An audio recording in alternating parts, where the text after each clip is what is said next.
Guys, എപ്പോഴും ഞാൻ ചിന്തിക്കും എൻ്റെ മോളെ ഫുള്ള് റെസ്പോൺസിബിലിറ്റീസ് ഫിനാൻഷ്യലി ഹെൽപ്പ് ചെയ്യുന്നുണ്ട് പാരൻസും, അതുപോലെ അവളെ നോക്കുന്നത് ഞാനും.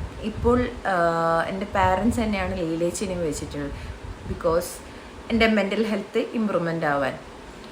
അപ്പം ഇത്രയൊക്കെ എൻ്റെ പാരൻസ് ചെയ്തു തരുന്നുണ്ട്. ഓക്കെ, എന്നോടുള്ള സ്നേഹവും അതുപോലെ എനിക്കുണ്ടായ മോളോടുള്ള സ്നേഹവുമാണ്.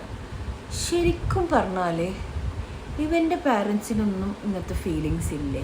അതുപോലെ ഇവനാണെങ്കിൽ എന്തിങ്ങനെ സ്വന്തം ചോരയിലുണ്ടായ കുട്ടിയല്ലേ അല്ലേ? പിന്നെന്താ ഇവൻ ഇങ്ങനെ? ആദ്യമൊക്കെ കുറച്ച് പ്രശ്നങ്ങൾ നോക്കാതിരിക്കലും ചെയ്യുമ്പം കുറേ കാലം കഴിയുമ്പോൾ റിയലൈസേഷനെല്ലാം വരൂലേ? അതെന്തേ വന്നിട്ടേ? ഓക്കെ, അവന് വന്നിട്ട് അത് ചോദിക്കാം, ഇവരെ പാരൻസിന് എന്തേ? പിന്നെ ഞാൻ കേട്ടത് നിങ്ങൾ ഇവരെ പാരൻസിനെ കുറിച്ച്, ഇവൻ്റെ പാരൻസിനെ കുറിച്ചാണ്. ഇവൻ്റെ പാരൻസ് കൊല്ലം പിന്നെ എൻ്റെ മോക്ക് വേണ്ടിയിട്ട് ചാരിറ്റി ചെയ്യുന്നുണ്ട്. യോജിക്കുന്നുണ്ടോ ഗൈസ്? ഈ കുട്ടിക്ക് വേണ്ടിയിട്ട് ഒരു നേരത്തെ മരുന്ന് പോലും വാങ്ങിത്തരാത്ത അവർ ചാരിറ്റി ഇവളെ പേരിൽ ചെയ്തിട്ട് കാര്യമുണ്ടോ? കമൻ്റ് ഇടണേ.